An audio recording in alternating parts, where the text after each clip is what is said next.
Many yoga teachers believe that demonstrating every pose is good service. Then one day you step off your mat, keep guiding but stop showing, and half the room stops moving with you. That pause feels like a void. It's actually the most useful feedback your teaching will ever hand you. I'm Sage Rountree. I help yoga teachers build their confidence and lead sustainable teaching careers. And in more than 20 years of teaching and training teachers, I have watched this exact moment stop good teachers cold, including members of my own mentorship program.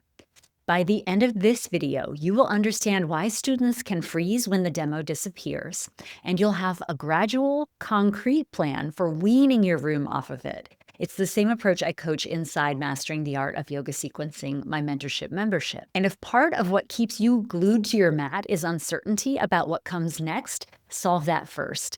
The Yoga Class Prep Station membership hands you a fresh teaching idea every week, so your attention is free for the room. The link is in the description.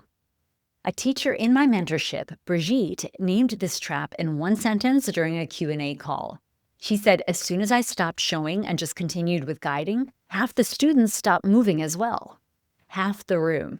And the reason has nothing to do with lazy students. They were doing exactly what they had been trained to do. When you demonstrate everything, class after class, you teach students that the practice lives on your mat instead of in their bodies. They learn to watch, match, and mirror. So when the picture disappears, the practice can seem to disappear with it. And this trap runs in both directions because the demo can be a crutch for the teacher too. Another member in the mentorship put it honestly. She said, sometimes I feel like I'm so into my demo and cueing that I'm totally ignoring what the class is actually doing. When you are performing the practice, you can't observe it. The more you demo, the less you see. Think about a working restaurant kitchen. On a busy night, the chef doesn't cook every dish personally. Nobody wants that chef's cortisol levels around anyway. The chef stands at the pass, tasting, checking plates, watching the whole line at once. That's your job during class. You wrote the recipe when you planned.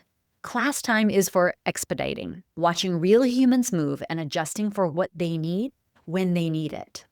So how do you escape the trap without abandoning your students mid-pose? Gradually and on purpose.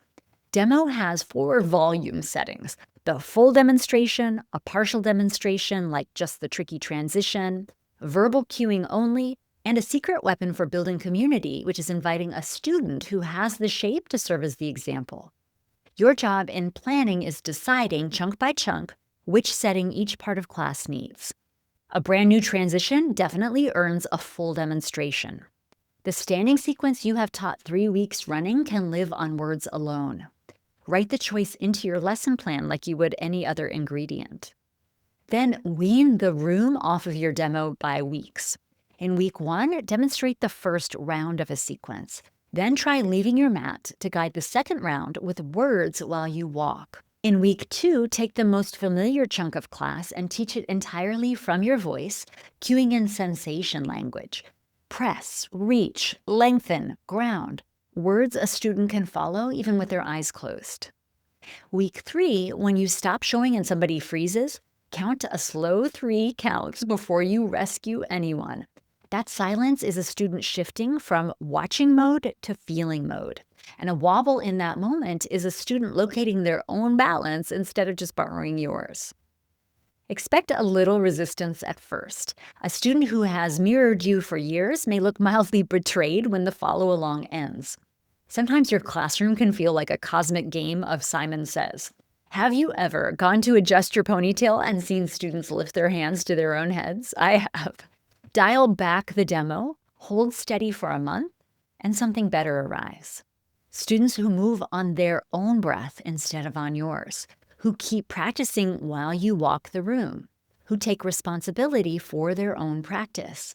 You become the guide, they become the heroes, which is exactly the arrangement the practice deserves. So tell me where you land right now. Are you glued to your mat demoing everything? Or are you teaching from your voice with the demo saved for when it earns its place? Be honest in the comments. I'd love to know, and I read every one. If uncertainty about the plan is what keeps you performing, hand the planning off to me. The Yoga Class Prep Station membership gives you dozens of examples of classes based on my 642 framework, plus a movement library of 180 plus videos for only $39 a month. When the plan is handled, your eyes come off your mat and they can land on the students who are actually in front of you. The link is below. Your students didn't come to class to watch you practice. They came to do their own practice.